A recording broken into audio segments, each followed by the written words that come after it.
लीलावती का परिवार बहुत गरीब था। उसका बेटा अभिजीत और बहू ममता वैष्णो माता के दर्शन करके अपने घर वापस आ रहे थे। तभी झमाझम बहुत जोरदार बारिश होने लगी। आसमान में बिजली कड़कने लगी। माँ जल्दी से चलो वरना हमारी ट्रेन छूट जाएगी। हाँ बेटा, माता रानी के दर्शन तो हो ही गए हैं। आने वाली संतान के स्वागत में ऊपर वाले ने बारिश भी बहुत तेज कर दी है। अब जल्दी से हमें घर पहुंचना होगा क्योंकि डिलीवरी किसी भी समय हो सकती है। माँ मैंने तो पहले ही कहा था कि डिलीवरी का वक्त है, अभी इतनी दूर जाना ठीक नहीं है, पर आप लोगों ने मेरी बात मानी ही नहीं। बेटा, पंडित जी ने बताया था कि 8 महीने बाद ही बच्चा पूरी तरीके से माँ के पेट से बाहर आने के लिए तैयार हो जाता है और इस समय अगर माता रानी का आशीर्वाद मिल जाए तो सब कुछ ठीक हो जाता है। हो सकता है हमारी गरीबी भी कम हो जाए आने वाले बच्चे की वजह से। तो इस तरह से बातें करते करते वो लोग स्टेशन पहुँच गए। बारिश रुकने का नाम ही नहीं ले रही थी। ट्रेन 1 घंटा लेट थी। इसी वजह से उन लोगों ने 1 घंटा स्टेशन पर ही। 1 घंटे बाद ट्रेन आ गई। अम्मा जी सामान उठाना है क्या? अरे नहीं भाई साहब, जब अपनी जिंदगी का भार हम लोग उठा रहे हैं तो ये सामान क्या चीज़ है?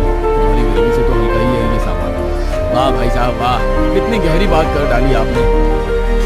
अभिजीत ने सारा सामान उठाया और ट्रेन में बैठ गया। ट्रेन चलने लगी। काफी घंटे का सफर करने के बाद भी बारिश बंद नहीं हुई। मुझे लगता है कि हमें बारिश में अपने घर तक पहुंचेंगे। आसमान देखो कितना काला है। उन लोगों को बारिश में यात्रा करने में बहुत अच्छा लगा, लेकिन उन्हें नहीं पता था कि रास्ते में उनके साथ कितनी ढेर सारी कठिनाई आने वाली थी। तभी ट्रेन अचानक रास्ते में रुक गई। आरपीएफ वाले उनकी बोगी में आ गए। आप लोग इस बोगी से बाहर निकल जाइए। आगे थोड़ी दूर पर एक बहुत बड़ा ट्रेन हादसा हो गया है, जिस वजह से ये ट्रेन यहीं पर रोकी जा रही है। आप लोग यहीं आसपास होटल में रुक जाइए। अरे ऐसे कैसे भाई साहब, हमने पूरा टिकट लिया है, यात्रा तो पूरी कराई। बहन जी, अगर हम लोग ट्रेन चला देंगे और आगे कहीं हमारी ट्रेन का भी एक्सीडेंट हो गया इतनी तेज बारिश में तो क्या होगा? और क्या आप चाहती हैं कि इस ट्रेन में बैठे सभी लोगों की जान चली जाए? अरे माँ, भाई साहब बिल्कुल सही कह रहे हैं, कभी भी कोई बड़ा हादसा हो सकता है। सभी यात्री उस बोगी से बाहर निकलने लगे, लेकिन तभी अचानक ममता का पेट दर्द शुरू हो गया। माँ जी, मुझे लगता है कि वक्त आ गया है। बहुत जोर से पेट में दर्द हो रहा है माँ जी, कुछ कीजिए। बेटा, इस बोगी के अंदर तो ये लोग हमें रुकने नहीं देंगे, चल बाहर कोई जगह देखते हैं। वो लोग ममता को लेकर ट्रेन के बाहर निकल आए। माँ, अब क्या किया जाए? हमारे पास इतने पैसे भी नहीं बचे हैं कि किसी अस्पताल ले चले या फिर कोई होटल ले सके। सारे पैसे तो खत्म हो गए। तभी अचानक अभिजीत की नजर रेल की पटरी पर कहीं दूर पर पड़ी, जहाँ पर किसी बहुत पुरानी ट्रेन की बोगी खड़ी हुई दिख रही थी। कुछ लोग उसी डिब्बे के अंदर घुस रहे थे। माँ, वो देखो, सब लोग उस पुरानी बंद पड़ी बोगी में घुस रहे हैं। इस बारिश में हम गरीब लोगों के लिए इससे अच्छी रुकने की जगह कोई नहीं हो सकती है। चलिए जल्दी चलते हैं, फिर आगे सोचते हैं क्या करना है। कम से कम सबसे पहले बारिश से तो बच जाए। बाजी, अब मुझसे दर्द बर्दाश्त नहीं होता बाजी। अभिजीत ने थोड़ा सामान अपनी माँ को पकड़ाया और ममता को अपनी गोद में उठाकर तेज बारिश में भागता हुआ उस ट्रेन के डिब्बे के अंदर घुस गया, जहाँ पर बहुत सारे लोग पहले से ही मौजूद थे। अरे बहन जी, ऐसी कंडीशन में बहू को बाहर ले जाने की क्या जरूरत थी? बहन जी, अब क्या बताऊँ मैं आपको, सब मेरी ही गलती है। आखिरी महीना चल रहा था और मुझे वैष्णो माता के दर्शन कराने थे अपनी बहू। वो लोग सब बात कर ही रहे थे कि तभी ममता फिर जोर जोर से चीखने लगी। माँ जी, अब तो लगता है आपकी बहू की डिलीवरी इसी ट्रेन की बोगी में होगी। ऐसा कीजिए, जितने भी मर्द हैं वो लोग दूसरी बोगी में जाकर रुके। हम लोग जल्दी आप लोग को खुशखबरी देते हैं। बहू चिंता मत कर, हम सब तेरे साथ हैं। हम सब भी गरीब हैं और गरीबी की वजह से इस बोगी में रुके हुए हैं। उन लोगों की मदद देखकर अभिजीत और उसकी माँ लीलावती बहुत खुश हुई। अभिजीत और बाकी के आदमी दूसरी बोगी में जाकर ठहर गए। इधर सारी औरतों ने मिलकर ममता की डिलीवरी कर दी। उसका एक बेटा पैदा हुआ इस ट्रेन में। अभिजीत, बधाई हो, तू बाप बन गया।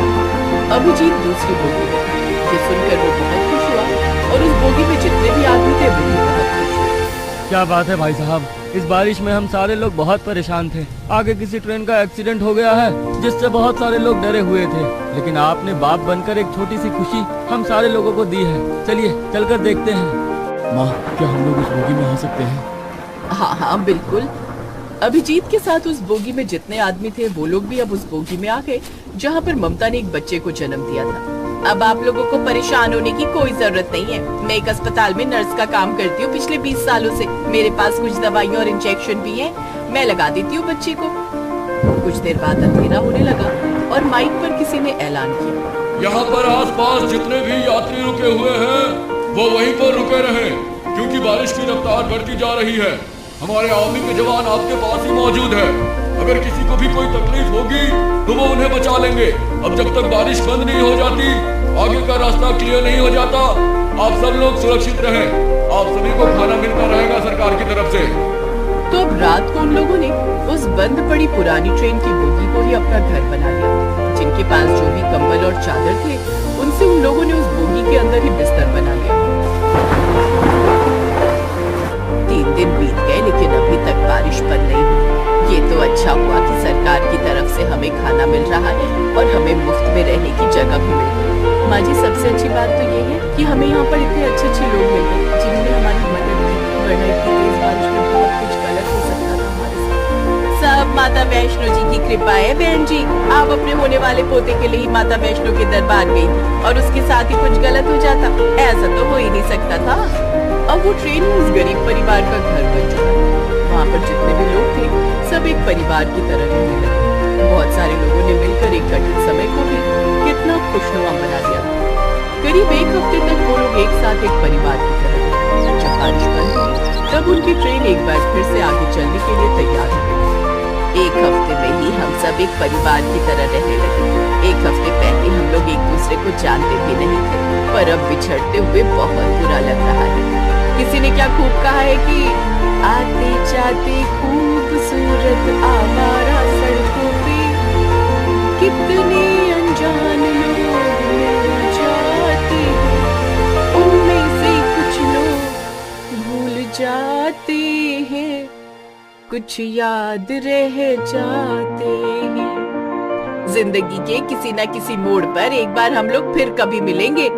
तो इस तरह एक दूसरे से विदा लेकर सब लोग अपनी अपनी सीट पर बैठ गए। ट्रेन एक बार फिर से चल पड़ी। अभिजीत अपनी माँ, अपनी पत्नी और अपने नवजात बच्चे को लेकर जैसे ही अपने घर पहुंचा, वहाँ पर घर था ही नहीं। वहाँ चारों तरफ दलदल था। वो लोग हैरान हो गए। आसपास के लोगों से अभिजीत ने पूछा, अरे भाई साहब, ये सब क्या हो गया? ये सारे घर कैसे तबाह हो गए? मैं भी यहीं पर एक झोपड़पट्टी में रहता था। बहुत बहुत बधाई हो आपको। मेरा घर तबाह हो गया और आप मुझे बधाई दे रहे हैं? मैं बधाई इसलिए दे रहा हूँ क्योंकि आप लोग कम से कम जिंदा तो हैं।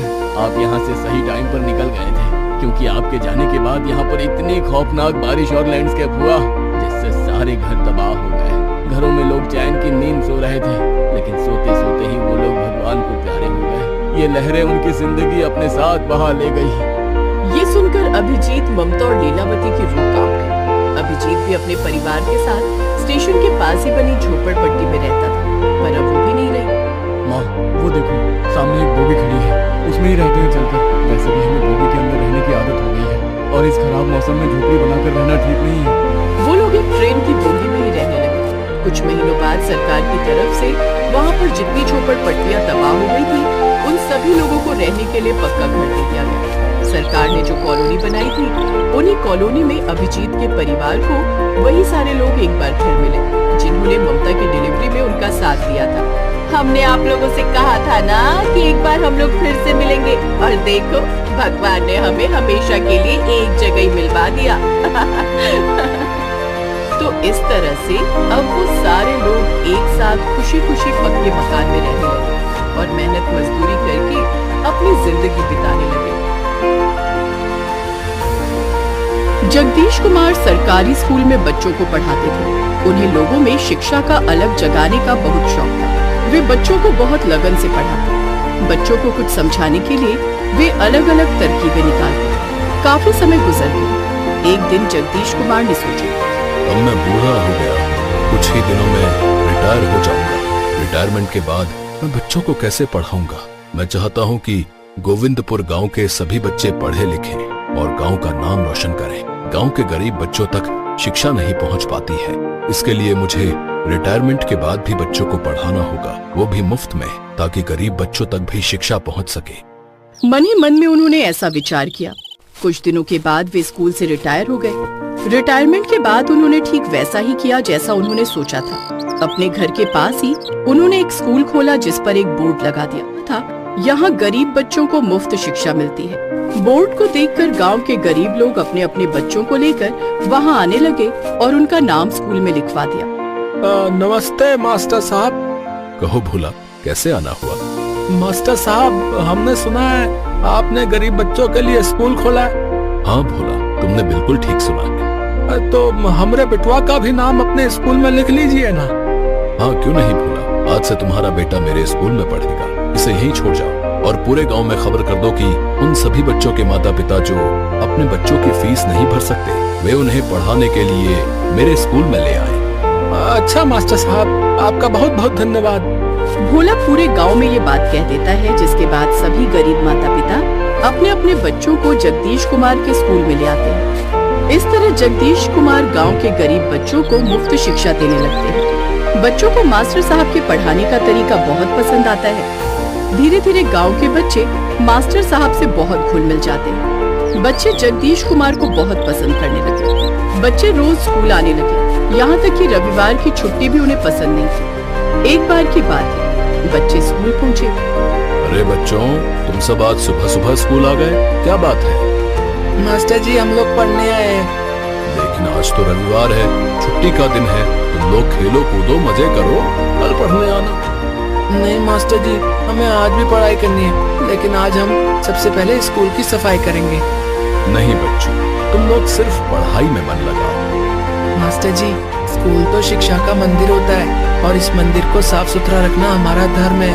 हमें ये काम करने दीजिए। इतना कहकर सभी बच्चे स्कूल की सफाई में लग गए। बच्चों का उत्साह देखकर जगदीश कुमार बहुत खुश थे। साफ सफाई खत्म होने के बाद उन्होंने बच्चों को पढ़ाया। इसी तरह धीरे धीरे दिन बीत रहे थे। मौसम बदलते रहे। बारिश का मौसम आ गया था। गोविंदपुर गांव नदी के किनारे बसा था, जिस कारण रोज थोड़ी बहुत बारिश हो जाया करती थी। एक दिन बहुत तेज बारिश होने लगी। आज तो मूसलाधार बारिश हो रही है। बारिश नहीं रुकी तो बच्चे स्कूल नहीं आएंगे, बच्चों की पढ़ाई रुक जाएगी। इधर बच्चे भी बारिश रुकने का इंतजार करने लगे, लेकिन बारिश तो थमने का नाम ही नहीं ले रही थी। 2 दिन हो गए स्कूल नहीं गया। जब तक मास्टर जी से पढ़ ना लूं, मेरा दिन ही पूरा नहीं होता। पता नहीं ये बारिश कब रुकेगी। इधर मास्टर साहब का भी बच्चों के बिना दिल नहीं लग रहा था। उन्होंने सोचा कि शायद कल तक बारिश रुक जाएगी। बारिश तो कल तक रुक ही जाएगी, बच्चे कल स्कूल जरूर आएंगे। लेकिन उनका अनुमान गलत निकला। दूसरे दिन भी बारिश नहीं रुकी। यहाँ तक कि 3-4 दिन बीत गए, बारिश नहीं रुकी, जिस कारण गांव के किनारे की नदी का जलस्तर भयानक रूप से बढ़ गया और गांव में बाढ़ आ गई, जिसमें कई पेड़ पौधे, यहाँ तक कि लोगों के मवेशी भी बहने लगे। मास्टर साहब के क्लासरूम में लगे बेंच और कुर्सियां भी बाढ़ में बहने लगी। ये देखकर जगदीश कुमार चिंतित हो गए। अब मैं बच्चों को कैसे पढ़ाऊंगा? सारी बेंच और कुर्सियां तो बाढ़ में बह गईं। लगता है गोविंदपुर गांव के गरीब बच्चों को शिक्षित करने का मेरा सपना अधूरा रह जाएगा। इधर बच्चे भी स्कूल न जाने के कारण परेशान हो रहे थे। तभी कुछ बच्चों ने देखा कि बाढ़ के पानी में बेंच और कुर्सियां बह रही हैं। ये बेंच और कुर्सी कहीं मास्टर जी के तो नहीं? अगर ऐसा हुआ तो मास्टर जी हमें कैसे पढ़ाएंगे? ये बेंच और कुर्सियां तो हमारे स्कूल की लग रही हैं। मास्टर जी कितने परेशान होंगे, हमें उनके पास जाना चाहिए। लेकिन हम मास्टर जी के पास पहुंचेंगे कैसे? पूरे गांव में बाढ़ का पानी भरा हुआ है। रोज नदी में तैरते हो, आज बाढ़ के पानी में तैर लोगे तो मास्टर जी के पास पहुंच पाओगे। चलो हम सब तैर कर मास्टर जी के पास चलते हैं। हाँ, चलो। सभी बच्चे बाढ़ के पानी में तैरने लगते हैं। तैरते तैरते वे मास्टर जी के घर के पास पहुंचने ही वाले होते हैं कि वे देखते हैं कि बाढ़ के पानी में ढेर सारे टमाटर तैर रहे थे। वो देखो, लगता है किसी किसान की टमाटर की फसल बाढ़ में बह गई है। हाँ, ये तो काफी सारे टमाटर हैं। कितने लाल लाल और सुंदर टमाटर हैं। काश हम इन्हें घर ले जा सकते। इन टमाटरों को देखकर मुझे एक उपाय सूझ रहा है। कैसा उपाय? हम इन्हें अपने घर न ले जाकर मास्टर जी के घर ले चलते हैं। लेकिन मास्टर जी इतने सारे टमाटरों को क्या करेंगे? मास्टर जी के स्कूल के लिए हम सब मिलकर इन टमाटरों से बेंच और कुर्सियां बना सकते हैं। टमाटर की बेंच और कुर्सियां? हाँ, लेकिन हम इतने सारे टमाटर लेकर मास्टर जी के घर तक कैसे पहुंचेंगे? अपनी अपनी शर्ट उतारो और उसमें टमाटर रखते चलो। ठीक है। सभी बच्चों ने ठीक वैसा ही किया। अपनी अपनी शर्ट उतारी और उसमें बाढ़ में बहते हुए टमाटर इकट्ठा करने लगे। सभी बच्चों ने सारे टमाटर अपने अपने कपड़ों में बांध लिए और तैरते हुए मास्टर जी के पास पहुँचे। बच्चों को इस हालत में अपने पास आया देखकर जगदीश कुमार की आंखें नम हो गईं। बच्चों का उनके प्रति प्यार देखकर वे भावुक हो गए। उन्होंने बच्चों से कहा, बच्चों, तुम लोग बाढ़ में भी मेरे घर आ गए, हाँ मास्टर जी, हम सब तैर कर आए हैं। लेकिन मैं तुम लोगों को नहीं पढ़ा सकता। क्यों मास्टर जी? क्योंकि बाढ़ में सारी बेंच और कुर्सियां बह गई हैं। तो क्या हुआ मास्टर जी, हम नई बेंच और कुर्सियाँ बना देंगे। लेकिन तुम लोग नई बेंच और कुर्सियां कैसे बनाओगे? इस बारिश में तुम्हें लकड़ियां कहाँ मिलेंगी? मास्टर जी, हम नई बेंच और कुर्सियाँ टमाटर से बनाएंगे। टमाटर से बेंच और कुर्सियां कैसे बनेंगी? ये कैसे हो सकता है? इतने सारे टमाटर आएंगे कहाँ से? तभी सभी बच्चों ने अपने अपने कपड़ों के गट्ठर खोले और जगदीश कुमार के सामने टमाटर का ढेर लगा दिया। ये तो बहुत सारे टमाटर हैं। ये तुम लोगों को कहाँ मिले? मास्टर जी, ये टमाटर बाढ़ के पानी में बह रहे थे, हमने इन्हें अपने कपड़ों में इकट्ठा कर लिया। हम इन टमाटरों से बेंच और कुर्सी बनाएंगे जिस पर आप और हम लोग बैठकर पढ़ सकेंगे और आप हमें पढ़ा सकेंगे। लेकिन इस काम में वक्त लग सकता है। तुम लोग अपने अपने माता पिता को बताकर तो आए हो ना, नहीं तो उन्हें तुम लोगों की चिंता होगी। मास्टर जी, आप चिंता मत कीजिए, हमारे माता पिता को पता है कि अगर हम उनके पास नहीं है तो आपके पास ही होंगे और सुरक्षित होंगे। आप आराम से बैठ जाइए। जगदीश कुमार बैठ जाते हैं और सभी बच्चे काम शुरू करते हैं। वे बच्चों को काम करते हुए देखने लगे। इस काम में 2 दिन लग जाते हैं। अब बारिश भी रुक गई थी और बाढ़ का पानी भी धीरे धीरे उतरने लगा। जगदीश कुमार ने फिर से अपना स्कूल शुरू कर दिया, लेकिन इस बार मास्टर जी के बैठने के लिए टमाटर की कुर्सी और बच्चों के लिए टमाटर का बेंच था। बच्चों ने स्कूल को भी टमाटरों से सजा दिया था। जगदीश कुमार के टमाटर के स्कूल की चर्चा पूरे गांव में होने लगी। ग्रामीण टमाटर के स्कूल को देखने के लिए आने लगे। अरे वाह मास्टर साहब, आपका टमाटर का स्कूल तो बहुत ही न्यारा है। ये तो बच्चों का प्यार और पढ़ाई के प्रति उनकी लगन का नमूना है भोला, कि बच्चों ने बाढ़ में बहते टमाटरों से बेंच और कुर्सियां बना दी और बारिश में भी पढ़ने का जुगाड़ खोज निकाला। अब गांव में चाहे कितनी बारिश हो या बाढ़ आए, बच्चे टमाटर के बेंच पर बैठकर पढ़ाई करते और जगदीश कुमार टमाटर की कुर्सी पर बैठकर उन्हें पढ़ाते। इस तरह जगदीश कुमार ने गोविंदपुर गांव के बच्चों को टमाटर की कुर्सी पर बैठकर पढ़ाया और उन्हें शिक्षित किया। गोविंदपुर गांव का ये अनोखा टमाटर का क्लासरूम था, जिसमें पढ़ने वाले सभी बच्चों ने बड़े होकर गांव का नाम रोशन किया और जगदीश कुमार का सपना पूरा हो गया।